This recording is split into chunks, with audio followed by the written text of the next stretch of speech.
Hello guys, welcome to PKT classes. आज हम chemistry का चैप्टर पढ़ेंगे एसिड बेस एंड सॉल्ट। तो चालू करते हैं, वक्त जाया नहीं करते और जल्द से जल्द से खत्म करेंगे। ठीक है, देखिए, जो हमारा acid base and salt chapter है, इसमें सबसे पहले हम एसिड के बारे में पढ़ेंगे। ठीक है, और अब एसिड में क्या पढ़ा जाता है उसके बारे में जानेंगे कि एसिड क्या है। देखिए, एसिड क्या होता है? ऐसे सब्सटेंस जिसके अंदर आइंस होते हैं। अब आइंस में कैसे, अगर हम बात करते हैं H प्लस आइंस यानी हाइड्रोजन के आइंस, ज्यादातर चीजों में जब हाइड्रोजन के आइंस होते हैं यानी H प्लस एन पाया जाता है तो बोला जाता है कि वो एसिड है। लेकिन कुछ एसिड ऐसे होते हैं, अगर हम बात करें कि जैसे कि कुछ स्ट्रॉन्ग एसिड हैं, कुछ वीक एसिड हैं और कुछ बिल्कुल ही माइल्ड है। हम अपनी दिनचर्या की जिंदगी में कुछ ऐसे एसिड खाते हैं जो बहुत लो एसिडिक होते हैं।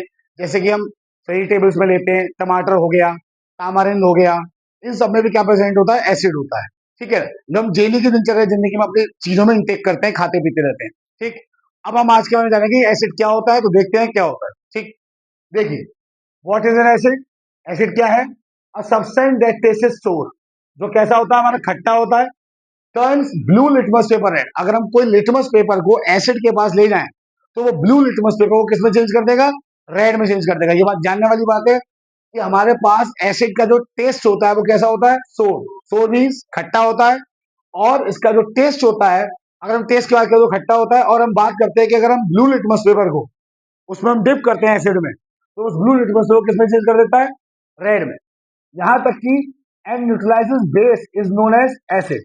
और बेस के साथ, अगर एसिड को बेस के साथ मिलाया जाए तो वो क्या बना देगा? न्यूट्रल, यानी कि सॉल्ट एंड वाटर। ठीक, आगे जानते हैं इसके बारे में।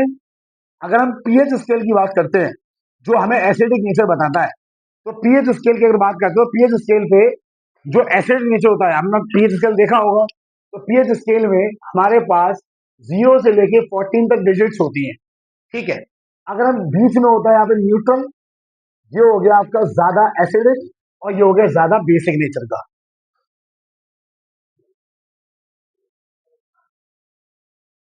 और इसमें अगर बात करते हैं कि एसिड, ये ज्यादा एसिड नेचर का है और ये ज्यादा कैसा? बेसिक नेचर का है। और बीच में क्या है हमारा? न्यूट्रल है। न्यूट्रल मतलब जो बेसिक है, बेस है, इसके अलावा इसमें कुछ भी नहीं है। अगर हम 7 से नीचे जाते हैं, कोई भी सब्सटेंस अगर रीड देता है, पीएच स्केल अगर रीड देता है 7 से नीचे, इसका मतलब वो एसिडिक है। अगर 7 से ऊपर की बात करते हैं, इसका मतलब वो बेसिक नेचर में ज्यादा बढ़ रहा है।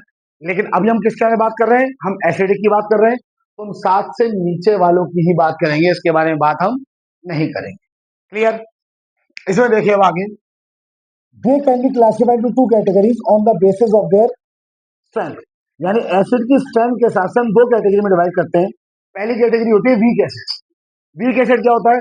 It is acid that dissociate incompletely. किसी भी लिक्विड में डालने पर, कोई भी एसिड हमने किसी भी लिक्विड में डाला, अगर वो पूरी तरह से टूट नहीं पाया, यानी कि अगर अपने आइंस में टूट नहीं पाता है, ब्रेक डाउन नहीं हो पाता है, तो हम उसे कहते हैं वीक एसिड।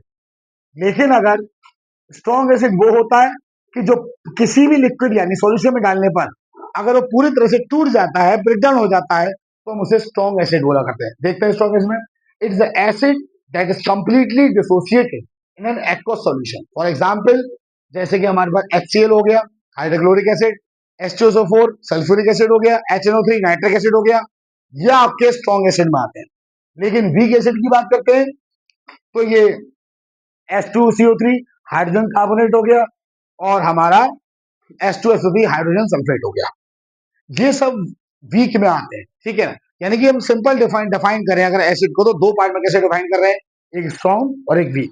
स्ट्रॉन्ग वो जो एक्वस, एक्वस का मतलब होता है पानी, एक्वा मतलब ही पानी होता है।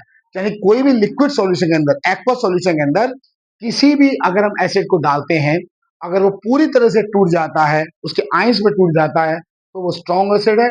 और अगर कोई भी एक्वस सॉल्यूशन में कोई लिक्विड डाला, एसिड डाला, और अगर वो पूरी तरह से टूट नहीं पाया, तो वो वीक एसिड है। क्लियर? आगे देखते हैं। अब बात करते हैं, इसको हटा देते हैं। अब बात करते हैं बेस क्या होता है। ठीक है, अब बेस कैसे पहचानते हैं? एसिड तो आपने बचा दिया H प्लस आयन से, बेस पहचानते हैं OH माइनस आयन से। OH माइनस आयन मतलब hydroxyl ion. OH minus ion को हम बोलते हैं हाइड्रोक्साइल आयन। यानी कि अगर किसी भी चीज में हमें OH माइनस आयन प्रेजेंट दिखता है, होता है, तो हम उसे क्या बोलते हैं? कि उसमें बेस है। क्लियर? जैसे सब जो एसिड होता है वो सोर खट्टा होता है, लेकिन जो बेस होता है वो कैसा होता है, बिटर इन टेस्ट। बिटर मतलब कड़वा, ठीक है। Turns red litmus paper blue. Acid क्या कर रहा था, ब्लू लिटमस पेपर को रेड में चेंज कर रहा था, और बेस क्या करता है, रेड को ब्लू में। और दूसरी बात अगर हम बात करें, and neutralizes acid is known as base, यानी कि बेस को भी अगर एसिड में डाला जाए तो वो न्यूट्रल कंपाउंड बनाता है, सॉल्ट और वाटर, ठीक। दे आर जनरली सोपी इन टच। अगर हम बेस की बात करते हैं तो वो सोपी टच के होते हैं ज्यादातर, और इसका जो पीएच होता है वो 7 से ज्यादा होता है। अभी मैंने आपको पीएच स्केल बताया था, 7 से ज्यादा और 14 तक अगर हम बात करते हैं तो बेसिक नेचर है। जैसे जैसे 7 से 8, 8 से 9, 9 से 10, 10 से 14 की तरह अगर हम बढ़ेंगे तो उसका बेसिक नेचर बढ़ेगा। लेकिन अगर हम 7 से नीचे घटेंगे, 0 की तरफ बढ़ेंगे, तो उसका एसिडिक नेचर बढ़ता है। क्लियर। ये भी इनकी स्ट्रेंथ के अनुसार दो पार्ट में डिवाइड होते हैं। जैसे कि अगर मैं बात करता हूं, बेस आप डेली दिनचर्या चीजों में आप लेते भी होंगे, जैसे कि इनो की बात होती है, जैसे मिल्क ऑफ मैग्नीशिया बोलते हैं, मैग्नीशियम हाइड्रोक्साइड, वो आपका बेस है। जब किसी इंसान को एसिडिटी हो जाती है पेट में, ज्यादा चटपटा खाना खा लेता है, तेल वाला खाना हुआ है, चटपटा मसाला खाना होता है, और अब हम इनटेक कर लेते हैं बॉडी के अंदर, तो हमारा पेट एसिडिटी होता है, जलन मचने लगती है। तो हम नॉर्मल एक इनो लेके आते हैं, 10-15 रुपए का आता है, उसको हम लेके आते हैं, और अगर हम इंटेक करते हैं अपनी बॉडी में, तो वो एक बेस की तरह काम करता है। और बेस अगर एसिड से हमारे पेट में मिलेगा तो हमको जल्द से जल्द राहत भी मिल जाती है, और हम बहुत जल्दी ठीक भी हो जाते हैं। अच्छा, अब इनको स्ट्रेंथ के अनुसार दो पार्ट में डिवाइड किया हुआ है। दो पार्ट में कैसे, एक होता है वीक बेस। अब वीक बेस क्या होता है, ऐसा सब्सटेंस जो पूरी तरह से OH आयंस, जैसे मान लो कोई भी बेस है, बेस को हमने एक्वा सॉल्यूशन में डाला, एक्वा सॉल्यूशन में डालने पर अगर वो पूरी तरह से टूट नहीं पाया, ब्रेक डाउन नहीं हो पाया, तो उसे बोलेंगे वीक बेस।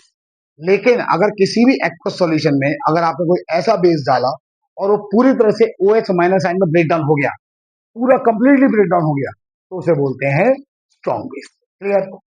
जैसे स्ट्रॉन्ग बेस में क्या आता है, they are the basic substance that completely dissociate in water, for example NaOH और KOH। लेकिन अगर हम बात करते हैं वीक बेस की, तो they are the basic substance that dissociate incompletely in water, for example ammonia and aluminium hydroxide. Clear. Okay. अब इसके बाद देखिए, अब हम बढ़ते हैं इसकी फिजिकल प्रॉपर्टीज के बारे में। Physical properties of acid and base, जैसे आप देख सकते हो टेबल में प्रॉपर्टीज में बता रखा है, एसिड और बेस में डिफरेंशिएट है। अगर हम कलर की बात करते हैं एसिड और बेस की, तो एसिड में क्या होता है, मिनरल एसिड और कलरलेस। जितने भी मिनरल एसिड होते हैं हमारे कैसे होते हैं, कलरलेस होते हैं। लेकिन जो ऑर्गेनिक एसिड होते हैं वो व्हाइट कलर सॉलिड होते हैं। वहीं दूसरी ओर पे अगर हम बेस की बात करते हैं, तो bases are colourless except for the hydroxide of the FeCU, यानी कि आयरन और कॉपर। यानी कॉपर और आयरन के जो हाइड्रोक्साइड होंगे वो उनको छोड़कर बाकी सब बेस कलरलेस होते हैं। सब बेस कलरलेस होते हैं, किसको छोड़कर, इसके Fe यानी कि आपका आयरन, कॉपर यानी कि आपका हो गया क्या, मेटल हो गए, दोनों को तो मेटल की बात चल रही है। इनके जो हाइड्रोक्साइड्स होंगे दोनों के, वो कैसे होंगे हमारे, वो दोनों के दोनों हमारे कलरलेस नहीं होंगे, सिर्फ इन दोनों को छोड़। ठीक है। वहीं अगर दूसरी ओर बात करते हैं, अगर हम तो टेस्ट की बात करें, तो टेस्ट की बात मैंने आपको पहले ही बता रखी है कि एसिड जो होता है वो सोर होता है, वहीं बेस जो होता है वो क्या होता है, बिटर। बिटर यानी कड़वा, सोर यानी खट्टा होता है। टच की बात करते हैं तो एसिड को टच वैसे ही मत करना। हाँ, नॉर्मल एसिड हम टच कर लेते हैं, कोई दिक्कत नहीं है। लेकिन अगर हम बात करते हैं साबुन की, वो भी जैसा हो गया बेसिक नेचर का थोड़ा, जितने भी बेसिस होते हैं वो सोपी टच के होते हैं, यानी थोड़े मुलायम टाइप के होते हैं। ठीक है ना, तो कैसे होते हैं, स्लिपरी, चिकने। वहीं सॉल्युबिलिटी की बात करते हैं, तो एसिड जो होता है पानी में डिसॉल्व हो जाता है। वहीं अगर बेस की बात करते हैं, तो some bases are soluble which are called alkali. सब बेस पानी में डिसॉल्व नहीं होते, कुछ ही बेस पानी में डिसॉल्व होते हैं, जैसे कि खाना सोडा हो गया, इनो हो गया। सब बेस डिसॉल्व नहीं होंगे, कुछ ही बेस डिसॉल्व होते हैं। लेकिन अगर एसिड की बात करें, सबके सब एसिड पानी में डिसॉल्व हो जाते हैं। क्लियर। अब हम नेक्स्ट टॉपिक पे चलते हैं, जैसे chemical properties of acid and base. अब इन दोनों की हम केमिकल प्रॉपर्टीज को जानेंगे। केमिकल प्रॉपर्टीज का मतलब होता है कि एसिड और बेस किसी दूसरे से रिएक्ट करके कैसे चेंज करता है, उनका रिएक्शन कैसा होता है, उनका प्रभाव क्या पड़ता है दूसरे चीजों पर। ठीक है, तो उसके बारे में पढ़ेंगे। पहला है the reaction of acid and base with metals. तो हम इसके बारे में जानेंगे कि एसिड और बेस की रिएक्शन मेटल के साथ। उसके बाद हम पढ़ेंगे आगे टॉपिक को, रिएक्शन ऑफ मेटल कार्बोनेट या बाइकार्बोनेट के साथ विद एसिड, यानी कि मेटल का कार्बोनेट और बाइकार्बोनेट किसके साथ रिएक्ट करेगा, एसिड के साथ। अच्छा, एसिड मैं आपको बता दूं, मैं यहाँ पे HCl से रिएक्ट कराऊंगा, बेस मान लो सोडियम हाइड्रोक्साइड से रिएक्ट कर रहा है, ठीक है। वही अगर बात करते हैं कि मेटल कार्बोनेट हो गया, जैसे कि मान लो CaCO3 हो गया, मेटल कार्बोनेट है।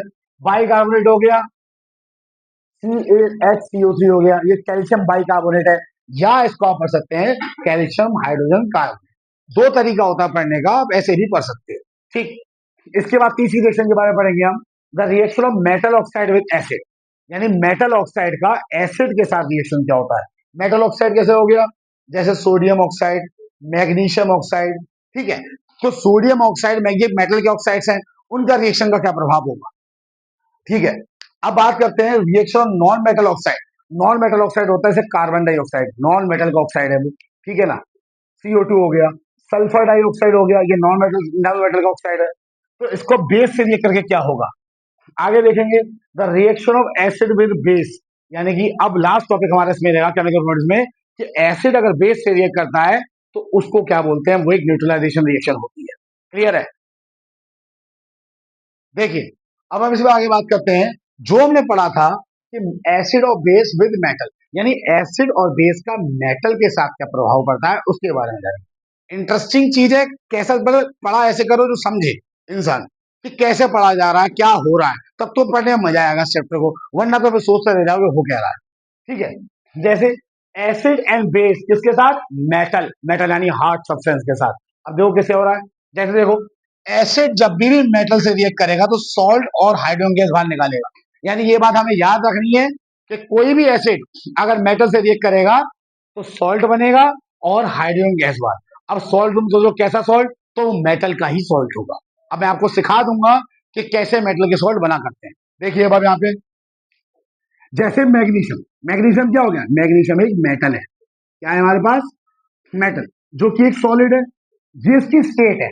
अगर हम पढ़ेंगे तो मेटल एक सॉलिड है, ये इसकी स्टेट है, किससे रिएक्ट करता है, एसिड के साथ, जो कि एक्वस है, एक्वस मतलब पानी मिला हुआ, ठीक है। तो जब भी मेटल रिएक्ट करेगा तो देखिए Mg किसके साथ चला गया, Cl के साथ। कितने Cl है, दो आगे लग रहे हैं, तो इसका मतलब दो Cl हो गए, तो Cl2, तो MgCl2 बन गया।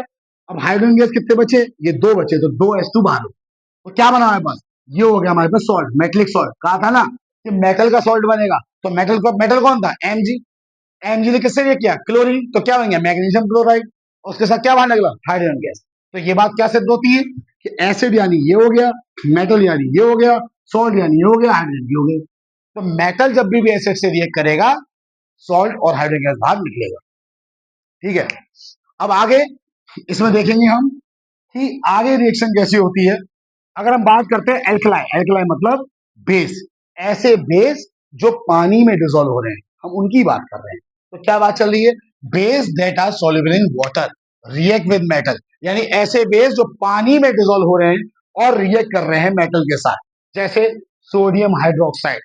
सोडियम हाइड्रोक्साइड एक ऐसा बेस होता है जो मेटल से रिएक्ट करता है और क्या बनाता है उसको जानते हैं।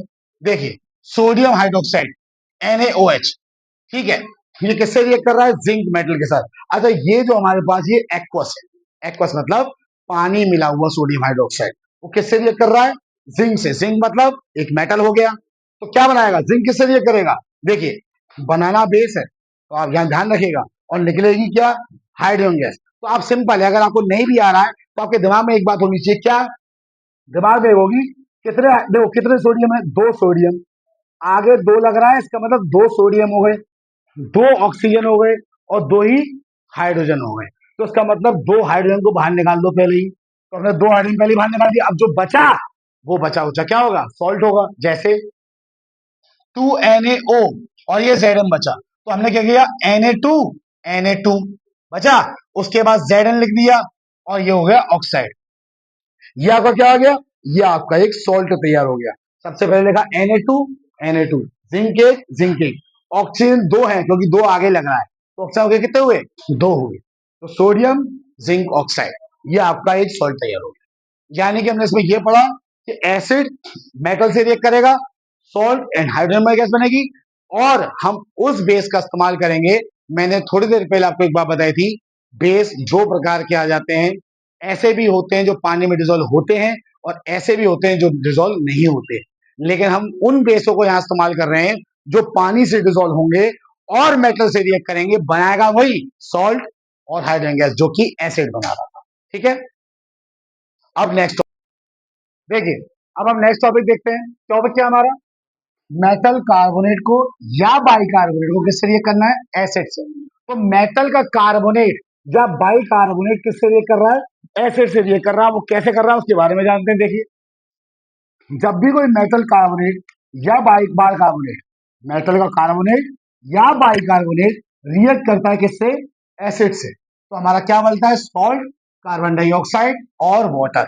देखो सिंपल सी बात है, मेटल रिएक्ट कर रहा है, सबसे पहला पॉइंट, रिएक्ट कर रहा है एसिड से, तो एक बात तो ध्यान रखनी है, सॉल्ट तो बनना ही बनना है।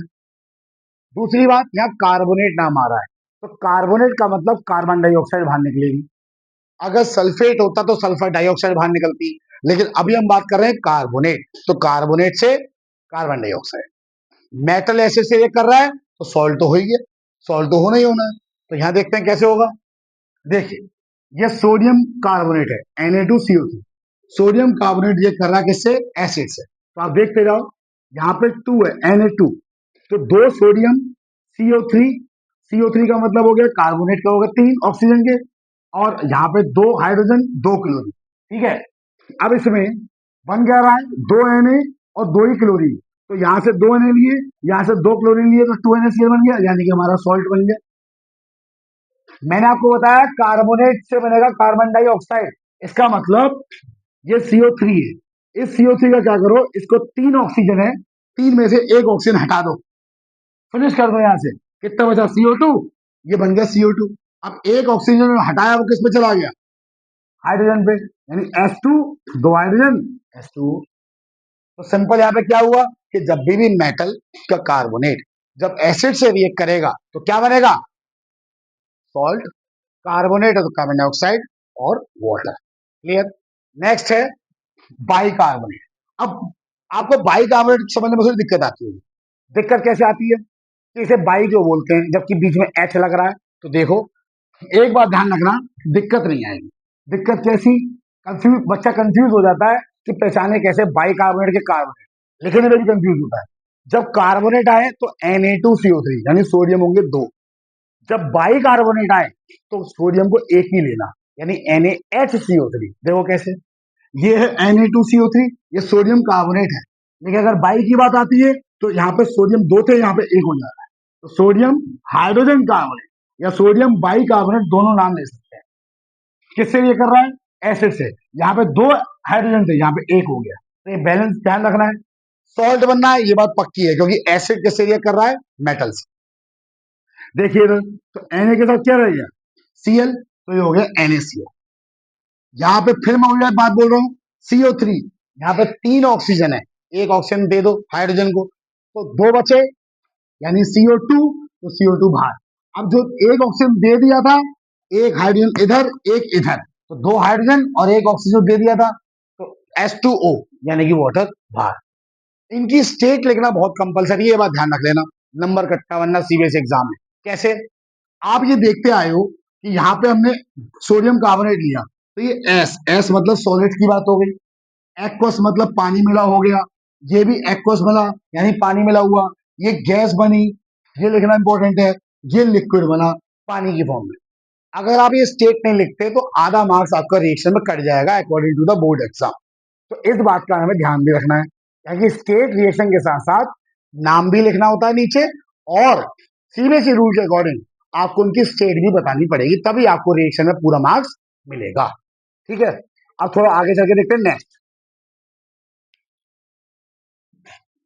अब अभी थोड़ी देर पहले आपने, अभी जस्ट मैंने पिछली स्लाइड में बताया था कि मेटल जो है, यानी मेटल का जो कार्बोनेट है वो रिएक्ट कर रहा था एसिड से, है ना, और यानी कि एसिड से किया रिएक्ट, बेस से किया रिएक्ट। सबसे पहले हमने पढ़ा मेटल ने रिएक्ट किया एसिड बेस से, फिर हमने पढ़ा मेटल का कार्बोनेट रिएक्ट कर रहा है किसके साथ, एसिड के साथ। फिर सोडियम हाइड्रोजन कार्बोनेट रिएक्ट कर रहा है किसके साथ, एसिड के साथ। यानी अलग अलग टाइप का सब्सटेंस रिएक्ट कर रहा है। लेकिन अब क्या पढ़ेंगे कि मेटल ऑक्साइड बेसिक नेचर के होते हैं। जितने भी मेटल के ऑक्साइड होंगे जैसे sodium oxide, magnesium oxide, aluminium oxide, ये सब बेसिक नेचर के होते हैं। ठीक है ना, जितने भी ऑक्साइड होंगे, मेटल का ऑक्साइड मतलब बेसिक, बात खत्म। Sodium, calcium, magnesium, aluminium all are basic in nature. जैसे कॉपर ऑक्साइड बनता है, सोडियम ऑक्साइड बनता है, एल्यूमिनियम ऑक्साइड बनता है, मैग्नीशियम ऑक्साइड बनता है, ये सब बेसिक नेचर के, क्योंकि वो मेटल का ऑक्साइड। देखिए, metal oxides are basic in nature but react with acid to produce salt and water. यानी कि मैंने आपको पहले ही बता दिया कि जब भी बेस रिएक्ट करेगा एसिड से, तो पहले ही बताया था वो एक न्यूट्रलाइजेशन रिएक्शन है और वो सॉल्ट एंड वाटर बनाएगा। कैसे, देखते हैं। देखिए, ये हो गया मेटल सोडियम, ये कैल्शियम क्या है, कैल्शियम एक मेटल है और उसके साथ ऑक्साइड लग गया, इसका मतलब वो बेस हो गया। तो ये क्या हो गया, ये बेस हो गया। HCl यानी यहां पे आ गया आपका एसिड। अच्छा, ये सॉलिड फॉर्म में है, ठीक है। CaO को हम यहाँ पे क्विक लाइम का भी नाम देते हैं, आपने पढ़ा होगा कैल्शियम ऑक्साइड क्विक लाइम, ठीक है। अब ये CO किससे रिएक्ट कर रहा है, 2HCl हाइड्रोक्लोरिक एसिड से। यहाँ पे कितने क्लोरीन, आगे दो लग रहा है, इसका मतलब दो ही क्लोरीन है, तो CaCl2 बाहर निकल गया, यानी ये बन गया आपका सॉल्ट। और उसके साथ साथ क्या बना, वाटर। अब वाटर कैसे बना, H2 दो और एक ऑक्सीजन H2O। और यहाँ पे दिखा भी रखा है मैंने कि जब भी मेटल ऑक्साइड एसिड से रिएक्ट करेगा तो सॉल्ट एंड वाटर ही बनेगा।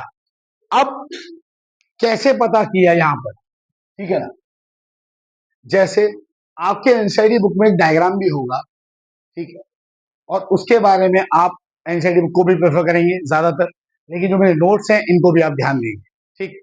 अब इसके बाद नेक्स्ट स्लाइड जो होती है वो देखते हैं, ठीक। अब नेक्स्ट स्लाइड क्या है, नेक्स्ट स्लाइड है non metal oxide with base. अभी तक हमने किसकी बात की थी, मेटल ऑक्साइड की। अब हम किसकी बात कर रहे हैं, नॉन मेटल। देखो, मेटल और नॉन मेटल आप बखूबी जानते हो। नॉन मेटल हो गया कार्बन। अब कार्बन मिला ऑक्सीजन से तो बन गया कार्बन डाइऑक्साइड, ठीक है। फिर दूसरी बात करते हैं सल्फर। तो सल्फर क्या है, नॉन मेटल।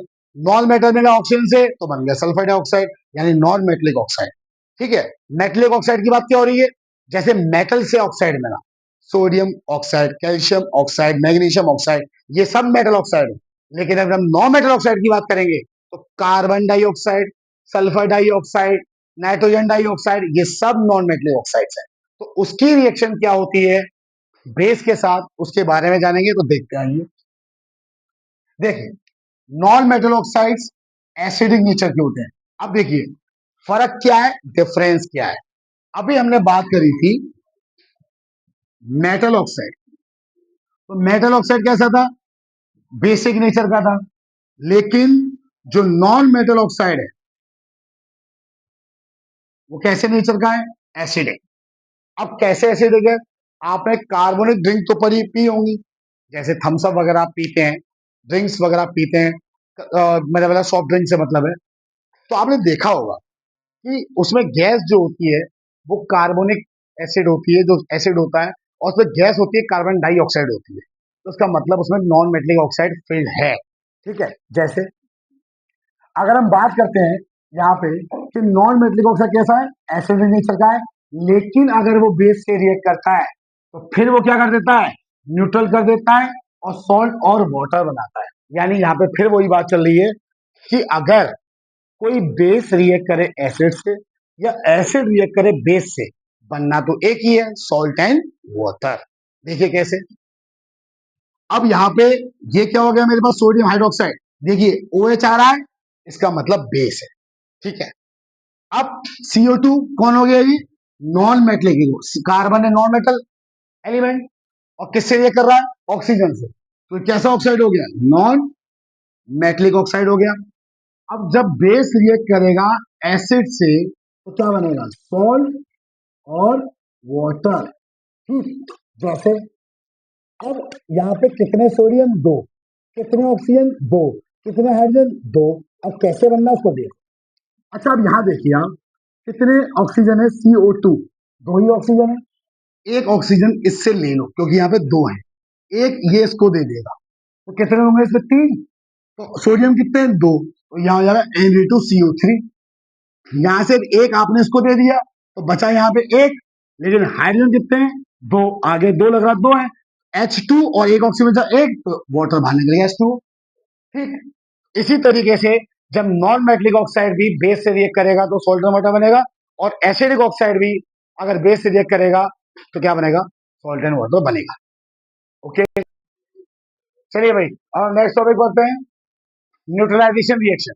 न्यूट्रलाइजेशन रिएक्शन का मतलब होता है, न्यूट्रलाइजेशन का, कि जब भी कोई एसिड अगर बेस से रिएक्ट करे तो वो सॉल्ट एंड वाटर बनाएगा। चाहे बेस रिएक्ट करे एसिड से, चाहे एसिड रिएक्ट करे बेस से, दोनों की बात एक ही है।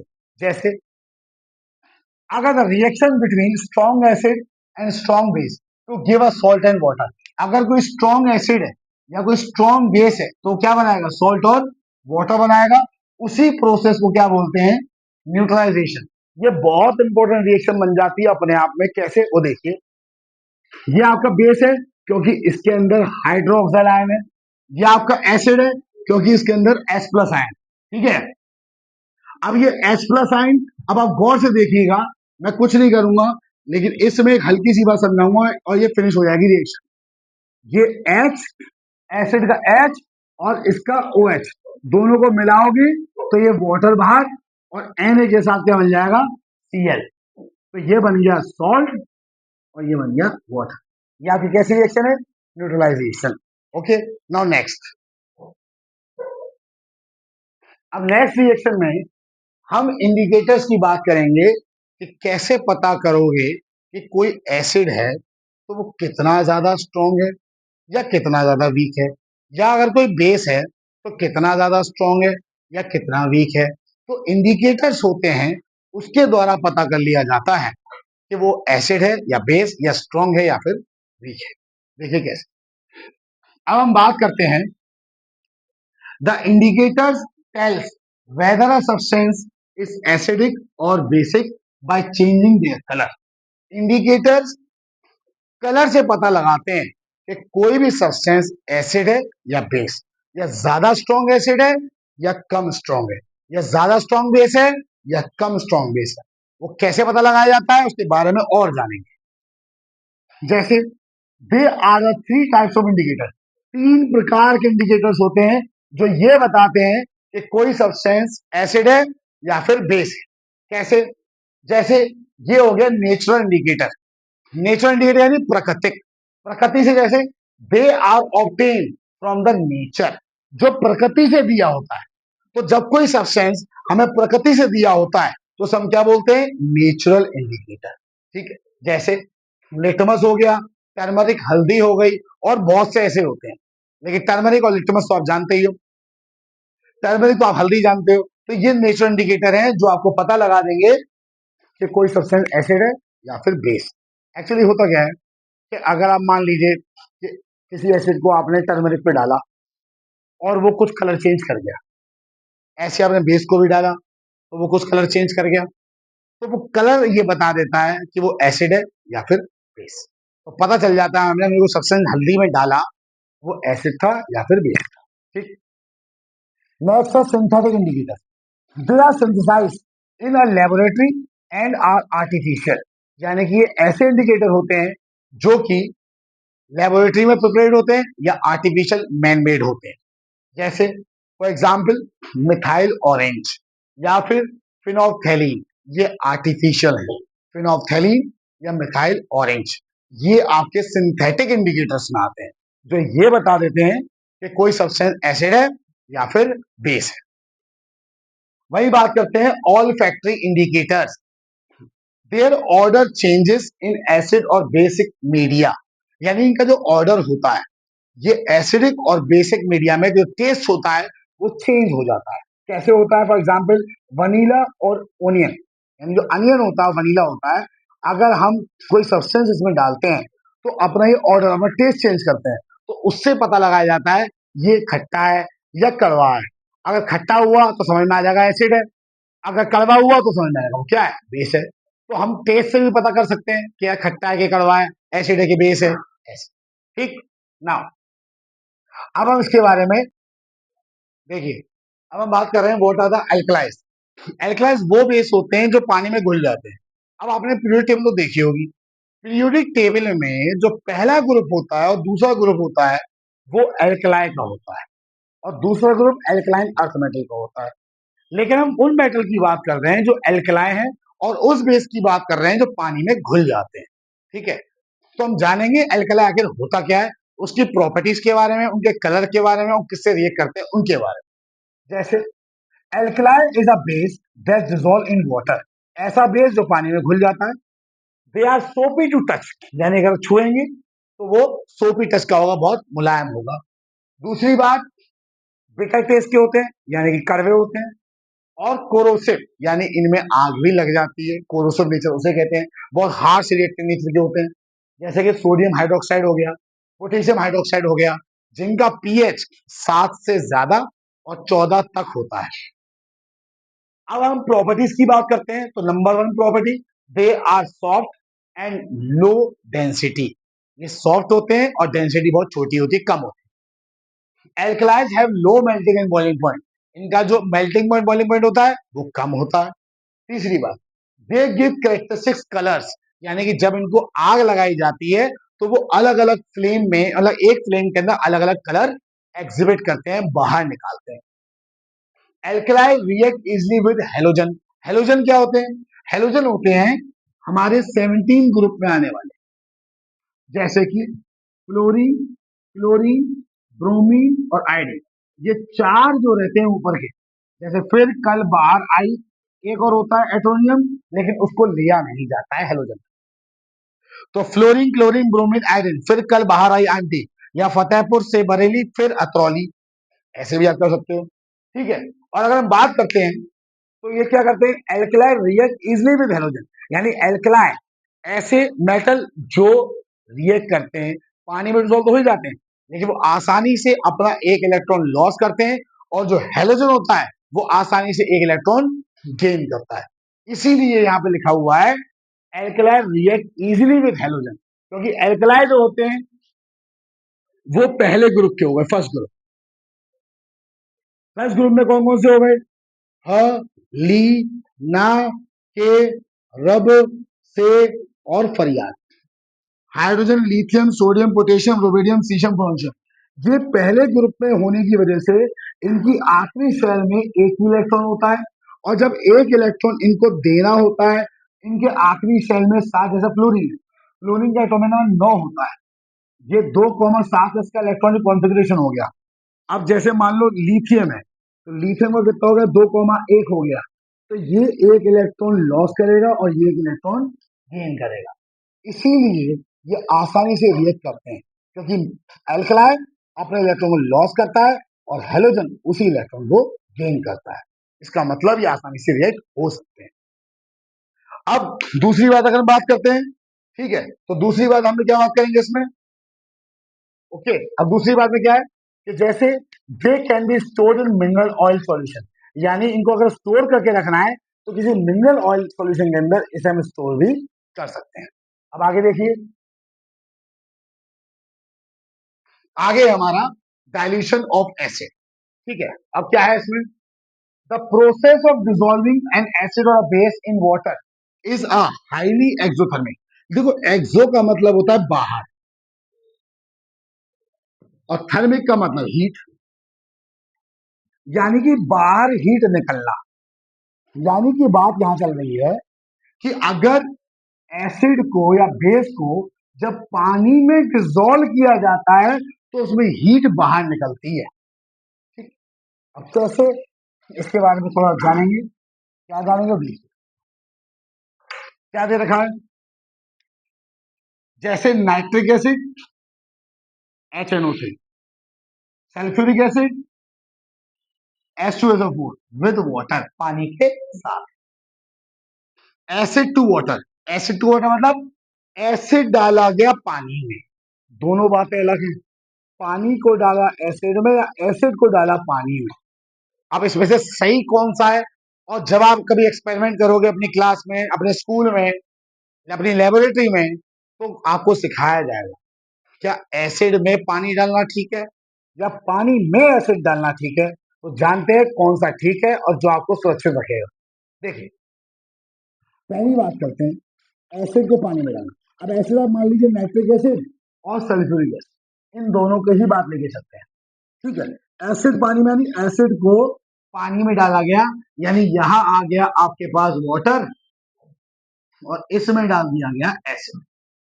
ठीक, अब the acid must always be added slowly to water with constant strain. धीरे धीरे इसको हिलाते रहेंगे, स्टिर करते रहेंगे, और पानी में एसिड को एक साथ नहीं डाला जाता, धीरे धीरे डाला जाता है। एकदम भी नहीं कि आपने लिया पतीले भर के डाल दिया था, वो आपके एकदम हीट बाहर निकलती है, एक्सोथर्मिक, आप जल भी सकते हो उससे और कोई भी हानि हो सकती है। लेकिन वाटर एसिड में, यानी ये तो ठीक है, एसिड को पानी में डाला जाए ठीक है, लेकिन अगर अगर हमने यहाँ पे पहले एसिड रखा इसके अंदर और हमने पानी डाला, तो क्या होगा देखते हैं। If water is added to concentrated acid, the heat generated may cause the mixture to splash out and cause burn, यानी जल सकते हैं। होगा क्या कि आपने अगर आपने एसिड में पानी डाल दिया, वो भी कंसंट्रेटेड एसिड। अब कुछ बच्चों को नहीं पता होता कंसंट्रेटेड क्या है, मतलब पानी उसमें ज्यादा मात्रा में प्रेजेंट नहीं है, पानी कम है, उसे कहते हैं कंसंट्रेटेड। तो अगर आपने वाटर डाला एसिड में, तो ये बहुत गलत हो जाएगा। उसी टाइम ही वो एकदम से बाहर निकलने की कोशिश करेगा, और गलती से अगर आपने उसके आगे मुंह लिया है तो आपका मुंह भी जल सकता है, हाथ तो आपके जल ही जाएंगे। तो पहली बात तो पानी के अंदर एसिड डाल सकते हो, लेकिन एसिड के अंदर पानी नहीं डालना चाहिए। ये रेड सिंबल इसी का बनता है। क्लियर? नाउ नेक्स्ट टॉपिक देखिए। अब हमारे पास पीएच स्केल की बात होती है, द यूनिवर्सल इंडिकेटर।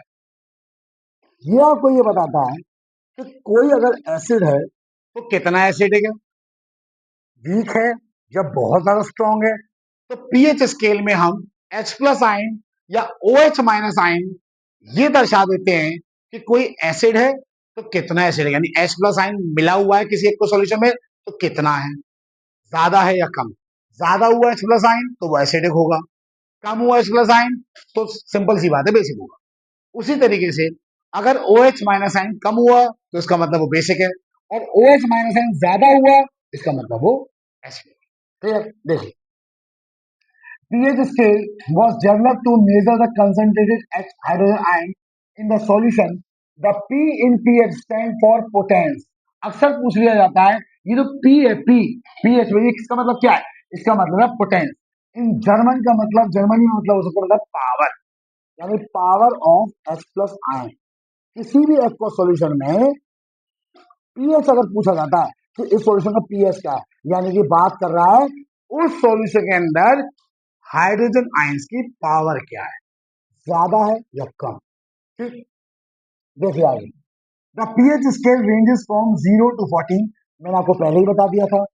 अगर हम बात करते हैं पीएच स्केल में तो आप देख सकते हैं 7 पे अगर बात करते हैं तो ये न्यूट्रल कैटेगरी में आता है। ठीक है, ये न्यूट्रल कैटेगरी में आएगा, और ये 7 से जितना ज्यादा नीचे हो जाएगा उतना इसका एसिडिक नेचर बढ़ जाएगा। 7 से जितना ज्यादा ऊपर जाएगा उतना इसका बेसिक कैरेक्टर बढ़ जाएगा। क्लियर? डन? अब बात करते हैं बेसिक कैरेक्टर बढ़ जाएगा, एल्कलाइन नेचर बढ़ जाएगा। ठीक, ये ध्यान रखना। इसके बाद नेक्स्ट देखते हैं हम आगे, आगे करिएगा से।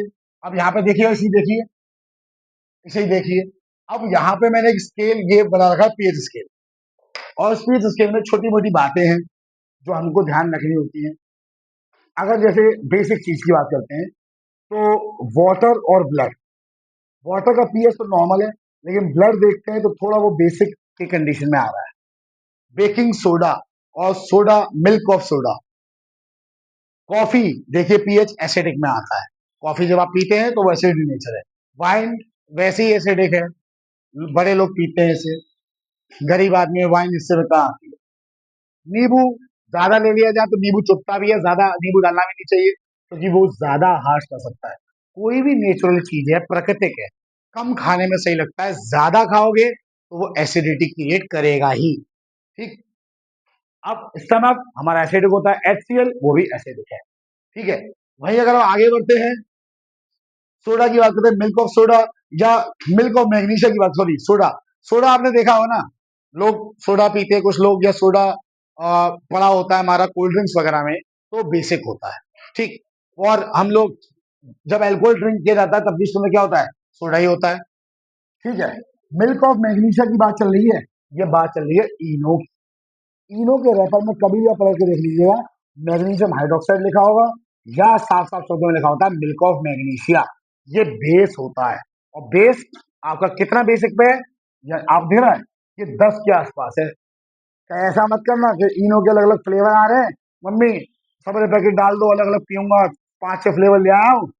भैया उसको क्या बोलते हैं डॉक्टरी भाषा में, दस्त जबरदस्त हो जाएंगे। क्योंकि आपका पेट अगर ज्यादा पीएच पे चला गया, आपने बार बार आपने क्या किया, एक इनो पी लिया लेमन वाला, फिर कोको कोला वाला, फिर कोई और सा, फिर कोई और सा, बार बार अगर आप इनो पियोगे, इतना ज्यादा पेट, जो आपका पेट है, स्टमक है, उसका पीएच इतना ज्यादा बढ़ जाएगा कि आपको लूज मोशन हो जाएंगे।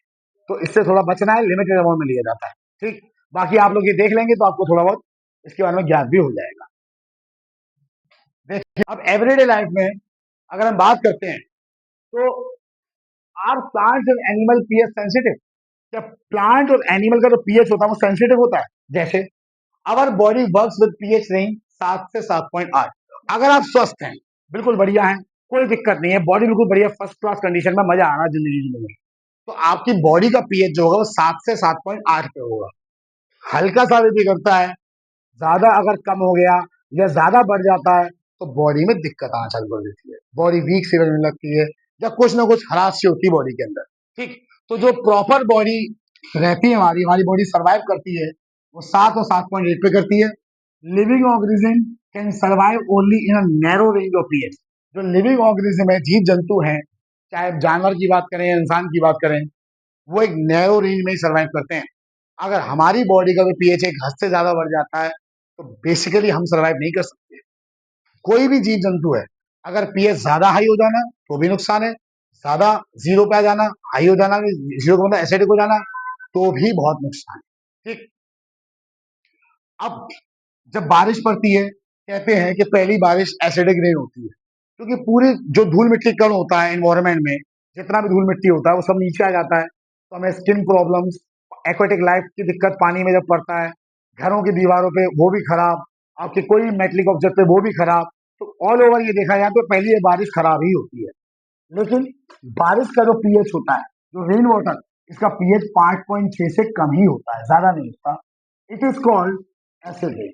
ठीक, अगर आपका पीएच, बारिश का पीएच 5.6 से नीचे है, तो उस एसिड, उस रेन को एसिड रेन का नाम दिया जाता है, जो कि हार्मफुल रेन होती है, बहुत बेकार बारिश कही जाती है। ठीक, अब बात करते हैं, when the acid rain flow into river, it lower the pH of river water.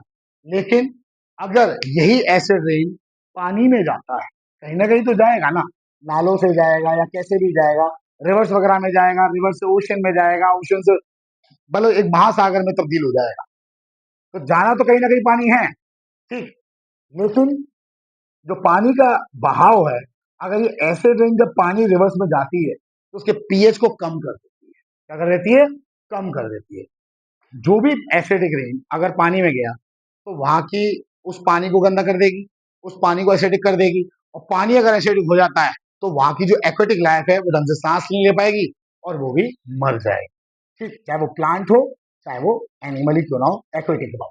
ठीक, the survival of aquatic life is such river becomes difficult. देखिए लिखा भी हुआ है कि जो सर्वाइवल होगा वो कैसा हो जाएगा, डिफिकल्ट हो जाएगा।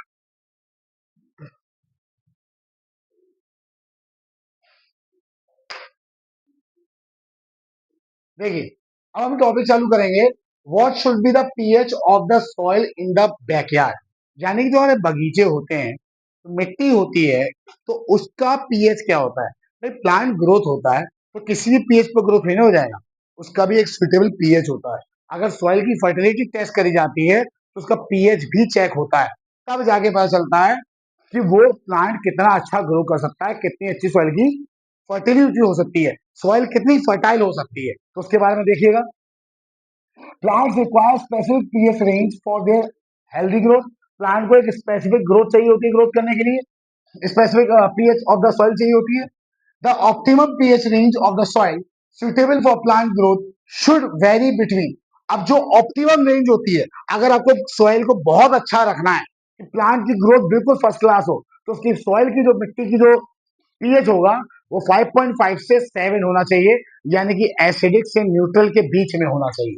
ठीक है, लेकिन the soil should neither be alkaline nor acidic. लेकिन सॉइल मिट्टी ज्यादा एल्कलाइन यानी ज्यादा बेसिक, ना तो ज्यादा एसिडिक नहीं होनी चाहिए। और अगर हम बात करते हैं change in the pH of the soil affect the availability of nutrients for the growth of plant.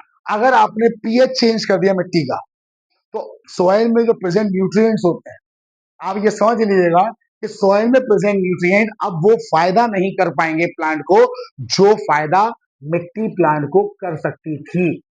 तो अगर नॉर्मल पीएच होगा 5 से लेके 5.6 से लेके 7 के बीच में अगर रहेगा, तो ही मिट्टी के अंदर जो न्यूट्रिएंट्स मिनरल्स होते हैं वो प्लांट उनसे कैप्चर कर सकेगा और अपनी ग्रोथ बढ़ा सकेगा। लेकिन अगर मिट्टी ज्यादा एसिडिक हो गई, जैसे एसिड रेन के द्वारा, या ज्यादा बेसिक हो गई, तो उस कंडीशन में आपका पीएच चेंज होगा। पीएच चेंज होगा, प्लांट की ग्रोथ पे इंपैक्ट पड़ जाता है। ठीक, अब आगे देखिएगा topic, what is the pH in our digestive system. हमारे डाइजेस्टिव सिस्टम में पीएच कैसा रहता है, सबसे इंपॉर्टेंट बात। तो अवर stomach produce HCl which help in the digestion of food without harming the stomach. हमारे पेट में भी HCl होता है, लेकिन वो डाइल्यूट होता है, ज्यादा एसिडिक नहीं होता है। During indigestion stomach produces too much acid which carries pain and irritation. अगर इनडाइजेशन होती है, यानी डाइजेशन नहीं होता है, डाइजेशन जब हो रहा होता है उस वक्त में अगर बात करें, तो स्टमक में ज्यादा से ज्यादा एसिड रिलीज होता है, जो कि आपके पेट में इरिटेशन और ज्यादा एसिड निचोड़ सकता है, जिसके कारण आपको एसिडिटी हो जाती है। To get rid of the pain, अगर आपको उस दर्द से राहत पानी है, तो people use base called antacid. लोग इस्तेमाल करते हैं एंटासिड को, या तो बोल देते हैं खाना सोडा, कुछ लोग लिम्का पी लेते हैं, और कुछ लोग इनो का इस्तेमाल करते हैं। ठीक है, खाना सोडा इस्तेमाल कर सकते हो, जो कि बहुत कम इस्तेमाल करना पड़ता है। ज्यादा खाना सोडा इस्तेमाल कर लिया और एक गिलास में आपने 2-4 चम्मच वो बेस डाल दिया, तो फिर आपको अगेन लूज मोशन हो जाएंगे, जिससे बचना है। ज्यादा इनो भी नहीं पीना है, कोई बेस ज़्यादा डाल दिया उससे भी बचना है। लिम्का विम्का कोल्ड ड्रिंक जो होती है नींबू वाली, उसको भी जानी, कोई उससे भी बचना है। तो लिमिटेड अमाउंट में बेस को कैप्चर किया जाता है, लिया जाता है, इंटेक किया जाता है। ज्यादा अगर आपने ले लिया तो आपको दिक्कत आनी ही आनी है, जिससे आपको बचना है। ठीक है, now to neutralize the excess acid magnesium hydroxide, जैसे मैंने आपको बताया, ये आपका इनो के अंदर होता है। इनो के पैकेट में साफ साफ लिखा रहता है मिल्क ऑफ मैग्नीशिया, यानी मैग्नीशियम हाइड्रोक्साइड। ये इनो में यूज किया जाता है ताकि आपके पेट को एसिडिटी ना लगे और शांत रहे पेट। ठीक, आगे देखते हैं। आगे टॉपिक है हमारा, इस pH responsible for to decay. क्या अगर पीएच चेंज होता है, तो पीएच जब चेंज होगा तो क्या दांत टूटेंगे, इसके बारे में देखना पड़ेगा कि दांत टूटते हैं कि नहीं टूटते। तो tooth decay start when the pH of the mouth is lower than 5.5। हम लोग ज्यादा ब्रश नहीं करते, अगर हम ज्यादा ब्रश नहीं करते तो उस कंडीशन में क्या होता है, जब हम ब्रश नहीं करेंगे तो ऐसी कंडीशन में हमारा जो दांत होंगे वो ज्यादा क्या हो जाएंगे, एसिडिक हो जाएंगे। जब ज्यादा हमारा दांत एसिडिक हो जाएगा, ऐसी कंडीशन में हम ब्रश नहीं कर रहे, ज्यादा मीठा खा ले रहे हैं, चटपटा खा ले रहे हैं, तो जब ज्यादा एसिडिक हो जाता है तो टूथ डिके होने के चांसेस ज्यादा बढ़ जाते हैं। ड्यूरिंग इनडाइजेशन स्टमक प्रोड्यूसेस, अच्छा ये तो वो टॉपिक लग गया, टूथ डिके नहीं है, इसको थोड़ा आगे करिएगा।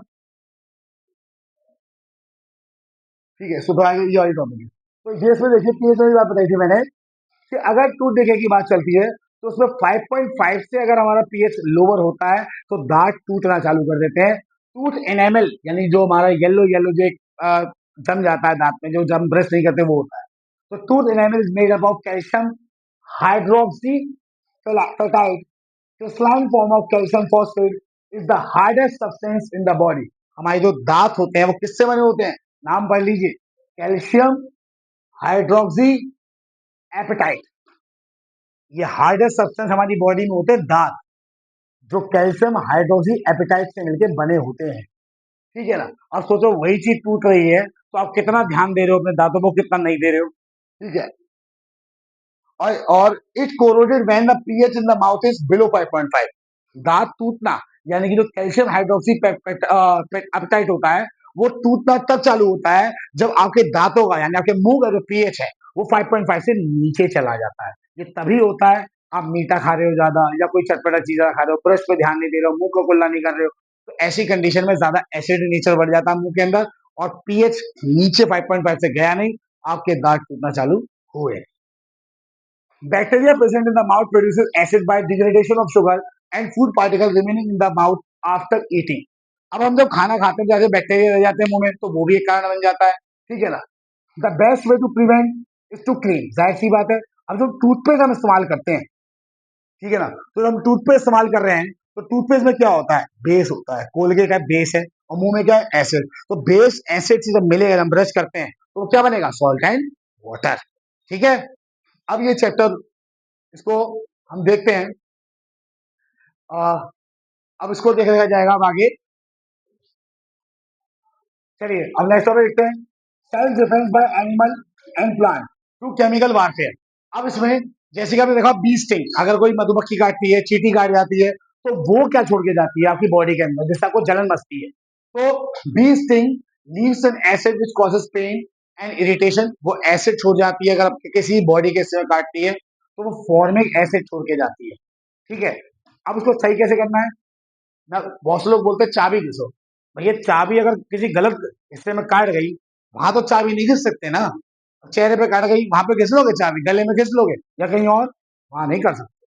तो आपको क्या करना है, आप खाना सोडा लीजिए, हल्का सा उसमें पानी मिलाइए, और जहां आपको काटा है वहां पे मिलने के बाद, लगाने के बाद उसे रगड़ते रहिए, 10-15 मिनट ले लेके थोड़ा थोड़ा उस पर रगड़ते रहिए। आपका जो पेन है वो कम हो जाएगा, और थोड़ी देर बाद वो जो स्वेल अप हो रहा होगा उससे भी आप बचोगे, और दर्द से भी राहत मिलेगी। Use of mild base like baking soda, जैसे एग्जांपल लिखा मैंने आपको बोला, तो बेकिंग सोडा का इस्तेमाल होगा जहां जिस एरिया में आपको वो काट के गई है, डंक मार के गई है। इससे इंजेक्ट मिथुनिक एसिड यानी कि फॉर्मिक एसिड, जो आपको जलन महसूस कराती है, जो मैं आपको बता चुका हूं। आगे देखते हैं। अब इसमें हम पढ़ेंगे सम नेचुरली अकरिंग एसिड्स। अब जैसे विनेगर के अंदर नेचुरल सोर्स है, एसिडिक एसिड होता है। ऑरेंज के अंदर सिट्रिक एसिड होता है। तामन यानी इमली के अंदर टार्ट्रिक एसिड होता है। टमाटर के अंदर ऑक्सिलिक एसिड होता है। कर यानी दही के अंदर लैक्टिक एसिड होता है। नींबू के अंदर सिट्रिक एसिड होता है। आंत स्टिंग मिथुनिक एसिड, फॉर्मिक एसिड। और नेटल स्टिंग भी क्या होता है? मिथुनिक। यानी कि अगर चींटी, चैटा, मधुमक्खी जब काटता है तो उसके अंदर मिथुनिक एसिड या फॉर्मिक एसिड ही होता है। ठीक है। अब बात करते हैं आगे, व्हाट इज सॉल्ट। सॉल्ट की बात चल रही है, तो सॉल्ट एक ऐसा सब्सटेंस है जो कि एसिड और बेस, मैंने आपको पहले ही बता चुका है, न्यूट्रलाइजेशन रिएक्शन में एसिड और बेस दोनों जब रिएक्ट होते हैं क्या बनता है? सॉल्ट बनता है। जैसे अब बात करते हैं, इसका पीएच क्या होता है? 7। 7 से नीचे नहीं, 7 से ऊपर नहीं, ठीक 7। अब दे can B of two types, दो प्रकार के सॉल्ट होते हैं। एक होता है एसिडिक सॉल्ट, और एक होते हैं आपके बेसिक सॉल्ट। एसिडिक सॉल्ट क्या होते हैं? They are formed by the partial replacement. कैसे बनते हैं ये? पार्शियल रिप्लेसमेंट के द्वारा बनते हैं, of hydrogen ion of an acid. यानी कि अगर किसी एसिड में से हल्का सा हाइड्रोजन, थोड़ा सा हाइड्रोजन, ज्यादा नहीं, कम अमाउंट ऑफ हाइड्रोजन अलग हुआ है, तो वो होते हैं आपके एसिडिक सॉल्ट। ठीक है ना? लेकिन अगर ज्यादा हो जाता है तो वो एसिडिक में नहीं आता है। ठीक है ना? तो क्या लिखा हुआ है? They are formed by the partial replacement of hydrogen ion of an acid by metal, for example NH4Cl यानी अमोनियम क्लोराइड, या फिर FeCl3 ferrous trichloride. Basic salt में क्या आता है? They are formed by the partial replacement of hydroxide ion. यानी किसी base में से अगर OH माइनस आयन ज्यादा अमाउंट में रिलीज नहीं हुआ है, कम अमाउंट में OH माइनस आयन को हटा दिया गया, तो उसे हम बेसिक सॉल्ट में नाम देते हैं, जैसे कि Na2CO3 और CaCO3, कैल्शियम कार्बोनेट और सोडियम कार्बोनेट। ठीक है, ओके। अब नेक्स्ट टॉपिक देखते हैं इसके बाद। देखिए अब हम पढ़ेंगे प्रॉपर्टी ऑफ सॉल्ट, यानी सॉल्ट की प्रॉपर्टी, यानी सॉल्ट जब रिएक्ट करता है वो कैसे कैसे रिएक्ट करता है। पहला है सॉल्ट मे शो एसिडिक बेसिक और न्यूट्रल बिहेवियर, यानी सॉल्ट जो होता है वो एसिडिक बेसिक और न्यूट्रल बिहेवियर शो करता है। दे कंडक्ट इलेक्ट्रिसिटी, यानी कि अगर एक्वा सॉल्यूशन में डाला जाए तो वो इलेक्ट्रिसिटी कंडक्ट करेगा। They are hard crystalline solid और नॉन वोलेटाइल, हार्ड होते हैं, क्रिस्टलाइन सॉलिड होते हैं और नॉन वोलेटाइल भी होते हैं नेचर में। They have high melting point, इनका जो मेल्टिंग पॉइंट होता है क्या होता है, ज्यादा होता है। Salts are insoluble in organic solvents like kerosene petrol, अगर आप नमक को केरोसिन पेट्रोल बेंजीन, ये होते हैं आपके नॉन वोलेटाइल, यानी कि आपके जो सॉल्वेंट है इनसॉल्युबल ऑर्गेनिक सॉल्वेंट्स के अंदर अगर आप डालेंगे तो ये सॉल्ट डिसॉल्व नहीं होगा। आगे देखते हैं, कॉमन सॉल्ट की बात करते हैं तो कॉमन सॉल्ट में पहला केमिकल नेम आता है, इसे बड़ा कर दीजिए। पहला नेम आता है हमारा, इसे ऊपर कर यहाँ पे कर दीजिए इसे बस। अब आगे देखिए केमिकल नेम, केमिकल नेम में बात आता है सोडियम क्लोराइड। अब सोडियम क्लोराइड का जनरल फॉर्मूला क्या होता है, NaCl होता है। प्रिपरेशन बात करते हैं, प्रिपरेशन ढंग से देखिएगा कैसे होती है कि अगर एसिड, आप देख सकते हैं ये आपका एसिड है और ये क्या आपका बेस, क्या बनना है आपका, सॉल्ट एंड वाटर, ठीक है। अब एसिड और बेस जब रिएक्ट करते हैं तो क्या बनेगा, सॉल्ट और वाटर बनेगा, ठीक। अब यूजेस क्या है इसका, it is widely use in food industries as food preservative. अब अगर हम बात करते हैं, ये नमक है कॉमन सॉल्ट जो घर में इस्तेमाल करते हैं, घर में खाने में इस्तेमाल होता है। Na के साथ Cl और H के साथ OH, H2O, और Na के साथ Cl बन गया, NaCl नमक हो गया। फूड प्रिजर्वेटिव खाने में इस्तेमाल करते हो तुम लोग, नमक ज्यादा डाल दो कम डाल दो ये सब। और फूड प्रिजर्वेटिव का मतलब होता है खराब को, जो भी खाना होता है उसको खराब होने से बचाता है। It is major raw material in the industrial manufacturing of various chemical methods such as sodium carbonate, sodium hydrogen carbonate etcetera. Industrial purpose में ये बड़े बड़े केमिकल्स बनाने के काम में आता है, जैसे कि सोडियम कार्बोनेट हो गया यानी Na2CO3 हो गया, या सोडियम हाइड्रोजन कार्बोनेट हो गया NaHCO3 हो गया, एंड एक्सेट्रा एक्सेट्रा, ठीक है। डन, कर जल्द, चलिए सुनिए। कॉस्टिक सोडा, कॉस्टिक सोडा में नाम क्या होता है हमारा केमिकल है, सोडियम हाइड्रोक्साइड, यानी कि NaOH, ठीक है। केमिकल फॉर्मूला यही है। प्रिपरेशन देखिए, when electricity is passed through an aqueous solution of NaCl, NaCl यानी नमक में अगर पानी डाल दिया जाता है तो उसको हम ब्राइन सॉल्यूशन बोलते हैं, ये brine. It decompose to form NaOH, this process is called chlor alkali process. ये बहुत पूछा जाता है, what is chlor alkali process और व्हाट इज ब्राउन सॉल्यूशन। तो नमक में अगर पानी डाल दिया जाए और उसमें से इलेक्ट्रिसिटी पास करा दी जाए तो क्या करेगा, जैसे हमारा NaCl है और हमारे पास 2H2O है, ठीक है ना। तो NaCl में देखो क्या हुआ, अगर हम बात करते हैं बैलेंस भी करना सीखते हैं साथ के साथ, यहाँ पे 4 हाइड्रोजन है और 2 ऑक्सीजन है, यहाँ पे 2 Na है और क्लोरीन भी 2 है। तो 2 Na को ले लिया पहले, ठीक है, और उसके साथ साथ हमने 2 O और 2 ही H को ले लिया, 4 है, 4 में से 2 ले, तो हमने 2 NaOH ले लिया, नहीं ले लिया। 2 सोडियम आ गए, कट गया, ऑक्सीजन भी 2 आ गए, कट गया, इसमें से 2 हाइड्रोजन का इस्तेमाल हो गया, यानी 2 बचे, 2 इधर बचे, ये 2 क्लोरीन बचे, तो इसके साथ क्या बना, हाइड्रोजन बाहर और क्लोरीन बाहर। ये आपका प्रिपेयर क्या हो गया, आपका केमिकल नेम कॉस्टिक सोडा, यानी कि इलेक्ट्रिसिटी पास करी जाती है किसमें से, एक्वा सॉल्यूशन ऑफ सॉल्ट में, पानी डाल के। ओके, इसके बाद यूजेस देखते हैं इसके। यूजेस में it is use for making soaps and detergent and papers and fibre, यानी किस काम में आता है ये, साबुन बनाने के काम में आता है, सरफ बनाने के काम में आता है, पेपर और फाइबर बनाने के काम में भी इस्तेमाल किया जाता है। It is also use for degreasing metal, अगर ग्रीस लग चुकी होती है मेटल पे और सोडा को डाल के अगर ग्रीस लगाया जाए तो वो क्या होता है, तो क्या होता है, ग्रीस अगर सोडा डाल के यहाँ पे क्या किया जाए, अगर आपने सोडा डाला, सोडा लिया पानी डाला और किसी मेटल में ग्रीस लगी है तो सोडा से अगर साफ करोगे तो ग्रीस आपकी वो हट जाएगी, ठीक है। आगे देखते हैं, आगे देखिएगा। अब नेक्स्ट टॉपिक हमारा है ब्लीचिंग पाउडर। तो ब्लीचिंग पाउडर का फॉर्मूला क्या होता है? Calcium oxy chloride, CaOCl2। बनता कैसे है? कैल्शियम हाइड्रोक्साइड को क्लोरीन में मिला दिया जाए। अब देखिए यहाँ पर ये बाहर 2 लग रहा है, इसका मतलब 2 ही ऑक्सीजन है, 2 ही हाइड्रोजन है, कैल्शियम एक है और क्लोरीन 2 है।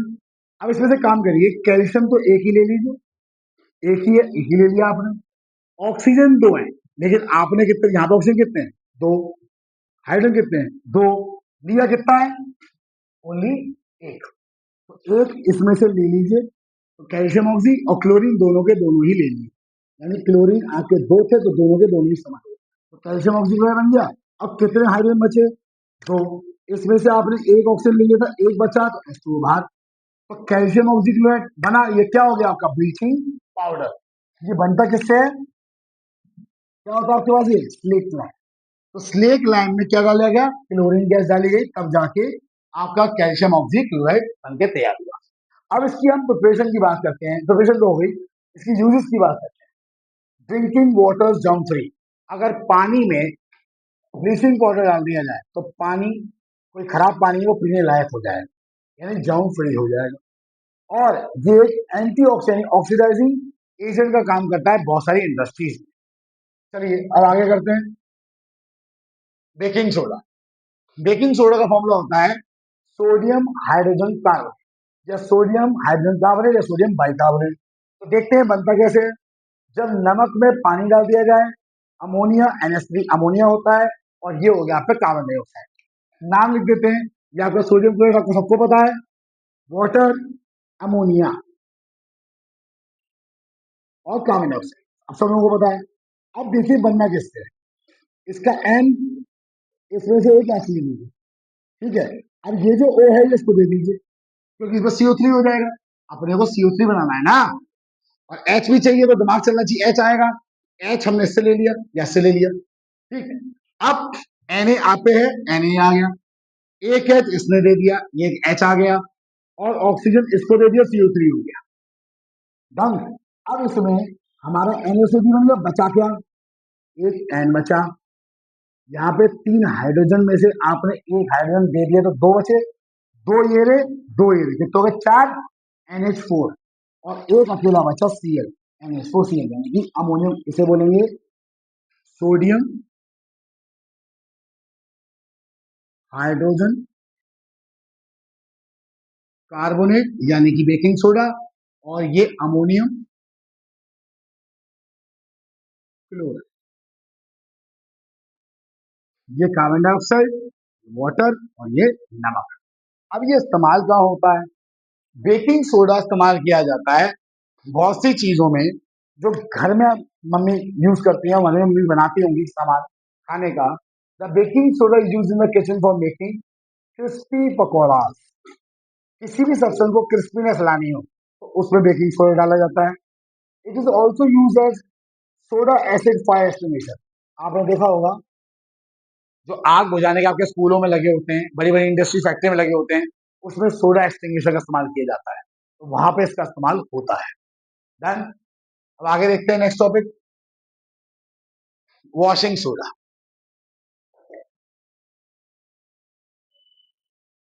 देखिए नेक्स्ट टॉपिक हमारा वॉशिंग सोडा। वॉशिंग सोडा में क्या होता है? सोडियम कार्बोनेट डेकाहाइड्रेट, डेका मतलब 10। अब यह का सोडियम कार्बोनेट हो गया, डॉट 10H2, यानी डेकाहाइड्रेट, हाइड्रेट मतलब पानी, ठीक है। अब प्रिपरेशन कैसी होती है? सोडियम कार्बोनेट को 10 मॉलिक्यूल पानी से रिएक्ट कराया जाता है, तो सोडियम डेकाहाइड्रेट बन जाता है, सिंपल सी रिएक्शन है। और ये किस काम में आता है? अगर पानी ज्यादा हार्ड, उसमें हार्ड सब्सटेंस का आयन प्रेजेंट है, इसे कहते हैं खारा पानी, तो अगर हमने वॉशिंग सोडा उसमें डाल दिया, तो उसका जो खारापन है, उसका जो हार्डनेस है, वो खत्म हो जाएगी। और it can also be use for cleaning agent of domestic purpose. घर में इस्तेमाल किया जाता है वॉशिंग सोडा का, कपड़े, बर्तन, इस सब को धोने के लिए, ठीक है। Next topic,